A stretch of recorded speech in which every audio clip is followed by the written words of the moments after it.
தங்களது அன்றாட வாழ்க்கையை எளிதாக்க சிறிய மின்னணு சாதனங்களை அதிகமாக சார்ந்திருப்பார்கள். இந்த சாதனங்கள் மனிதர்களின் நடத்தை, உறவுகள், கவனம் செலுத்தும் திறன் ஆகியவற்றை பாதித்து மன அழுத்தம், கவலை, தூக்க குறைவு போன்ற பிரச்சனைகளை ஏற்படுத்தும். சிறியவர்கள் முதல் பெரியவர்கள் வரை இதனால் பாதிக்கப்படுவார்கள் என்றெல்லாம் கணித்துள்ளார் பாபா வேங்கா. ஆனால் பாபா வேங்கா தன்னுடைய கணிப்புகளில் ஏஐ என்று குறிப்பிடவில்லை. ஆனால் மனிதர்கள் அதிகமாக இயந்திரங்களை சார்ந்தவர்களாக மாறுவார்கள் என்று மட்டும் கூறியிருப்பதாக ஒரு சாரார் கூறுகிறார்கள்.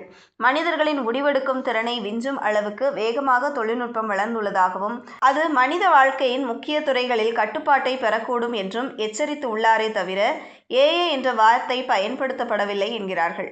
மொத்தத்தில் 2026ஆம் ஆண்டில் மனிதர்கள் தொழில்நுட்பத்தை அதிகமாக பயன்படுத்தினாலும் அதை சரியாகவும் அளவோடும் பயன்படுத்த வேண்டும். தொழில்நுட்பம் நம்மை உதவியாக இருக்கலாமே தவிர அதற்கு அடிமையாக மாறக்கூடாது.